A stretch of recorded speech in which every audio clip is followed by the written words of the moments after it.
Hello everyone, আজি মই বনাম mughlai paratha ইয়াৰ কাৰণে মই লৈ লৈছো 1 কাপ ময়দা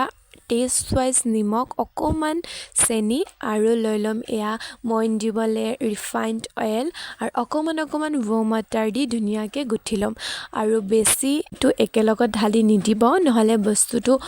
বেছি পাতল হৈ গলে আপোনালোকে হে শেফটো দিব নোৱাৰিব এয়া মাখি হৈ যোৱাৰ পিছত আকৌ অকমান ৰিফাইন্ড অয়েল দি আৰু বেছিকে মাখি লম যাতে বস্তুটো বহুত বেছি ভাল আৰু কোমল হয় খাবলে তাৰ পিছত এয়া এটা ভিজা কাপোৰ দি এনেকে ঢাকি থৈ দিম হাফ এন আৱাৰ থলে হৈ যাব তাৰ পিছত এয়া ষ্টাফিংৰ কাৰণে মই লৈ লৈছো এটা পিয়াজ আৰু গাজৰ অকমান দিম আৰু দিম তিয়হ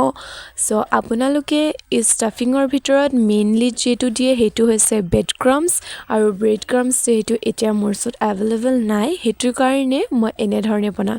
ষ্টাফিংৰ কাৰণে প্ৰথমতে এটা কেৰাহী লৈ তাত অকমান তেল দি আৰু আমি জিৰা দি দিম হে ভিডিওটো ক্লিপছ কিটাও মই লৈছো কিন্তু মোৰ হেতু নাজানো কেনেকে ডিলিট হৈ থাকিলে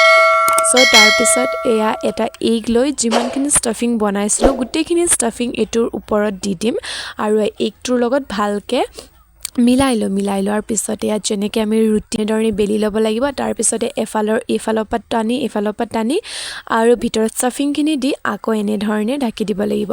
বহুত সহজ পদ্ধতিৰে দেখাইছো আপোনালোকে মোৰ ৰেচিপি ভিডিওখিনি এবাৰ হলো ট্ৰাই কৰি চাব আৰু যদি ভাল পাইছে কিবা ৰেচিপিখিনি টেষ্ট হৈছে কমেন্টত জনাব নাপাহৰিব এয়া হৈ যোৱাৰ পিছত ধুনিয়াকে কাটি লৈ আপোনালোকে সাৰ্ভ কৰিব পাৰিব আজিলে ইমানে ভালে থাকক বাই যদি মোৰ ভিডিওটো ভাল লাগিছে লাইক কৰি দিব থ্যাঙ্কস ফৰ ওয়াচিং বাই